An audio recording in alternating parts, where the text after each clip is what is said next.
All right, folks, it's back in action here. In this video, we're going to go over two big ideas here. We're going to look at the connection between the Pythagorean theorem, the distance formula, and the equation of a circle.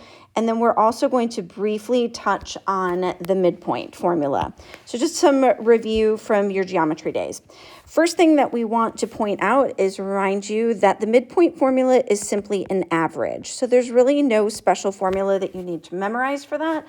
It is just the average of the x values and the average of the y values. Now, these three formulas, if you didn't pick up this big idea in your geometry days, now is the time to get it, is that these three formulas are actually all the same. And we're going to go through that here right below in these three examples here. So first, let's take a look at our Pythagorean theorem. Everyone is usually pretty good with this one, so we'll jot it down here real quick. C squared equals A squared plus B squared. The important detail is that that C has to be the hypotenuse. The A and the B don't matter, but the C does need to be on the hypotenuse.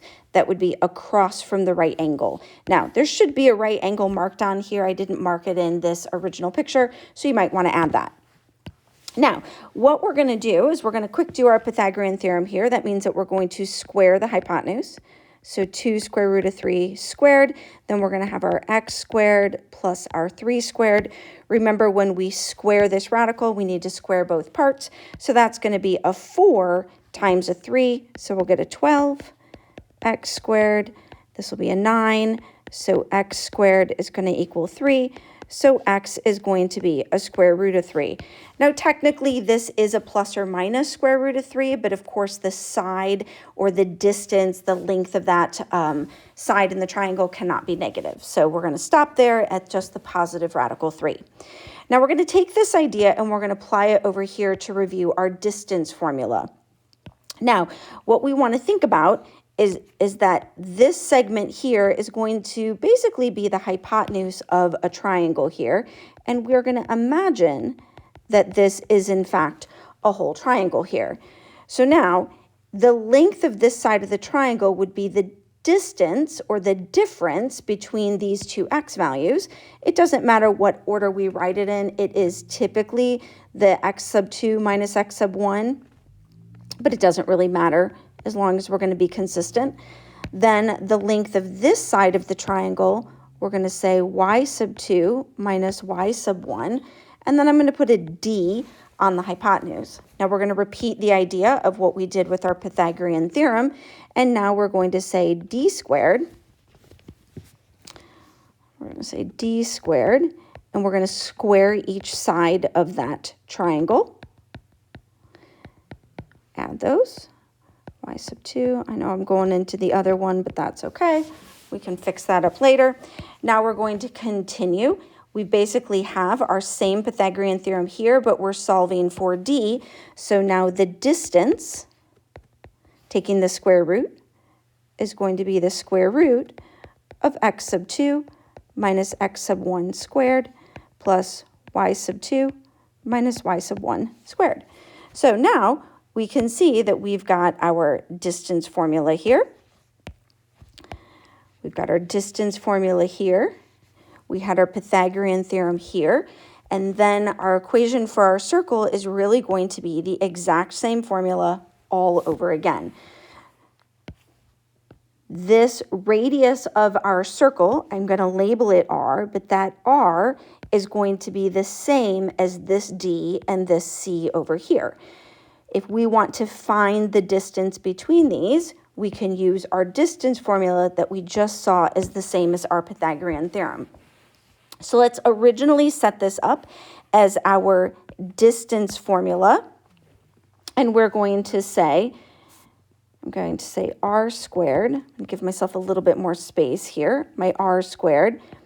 And we're going to say, now typically, we could say h minus x, but typically in the equation of a circle, we start with the point on the circle, and then we use the center of the circle second. So I'm going to say x minus h squared, and then I'm going to say y minus k squared. This should look just like this here. And believe it or not, this is right here the whole equation for the circle. Typically, we write the two sides of this equation the other way around, but we are going to point out that the h and the k, this is going to be whatever the center of your circle is, and this is going to be the radius of your circle, but squared. Now, since the equation for the circle is the one that most students have a struggle with, we're going to come down here and we're going to apply this idea right here. We are going to write the equation for a circle. Standard form is this form right here. And notice that I'm going to give you the endpoints of the diameter. Now, the diameter has to go through the center, so we can use those endpoints of the diameter to get our center, and we're going to find that center by using the midpoint formula that we did or that I just briefly mentioned up above. So let's quick review the midpoint formula. I said earlier that it's going to be the average, so we're going to go ahead and say midpoint. That's going to give us the center. And then we're going to average those. So -2 plus 6 divide by 2. 1 plus a -3 divide by 2. Clean all that up and we will get our center as 2, -1. That is going to become the h and the k in our equation. The other thing that we need to know is going to be the radius. So we can find the radius of our circle by doing our distance formula. Now you've got two choices here. You could do the distance between these 2 points and get the whole diameter and divide by 2. Or you can do the distance between the center and either point on the circle. I'm going to do that one because I feel like that's just a little bit less math. So for our radius, we're going to use our distance formula. We're going to drop in that big square root. The 2 points that I'm going to use this one, and I'm going to use the center. So working my way through that, I'm going to say -2 minus 2. That's the difference between these two x values. I'm going to add to that the difference between my y values. So my 1 minus my -1 is going to be 1 plus 1. I'm going to square that. So -2 minus 2 is going to actually be a -4. I'm going to square that. That's going to give me a 16. My 1 plus 1 is 2. Square that. That's going to give me a 4. And, oh, I didn't mean to, sorry, I just caught this. I didn't mean to write that square there. Didn't mean to have that there yet. Got ahead of myself. That's going to give me the radius is a square root of 20. Now, I'm not going to clean that up. I'm going to write that then as an r squared and write it as r squared equals 20.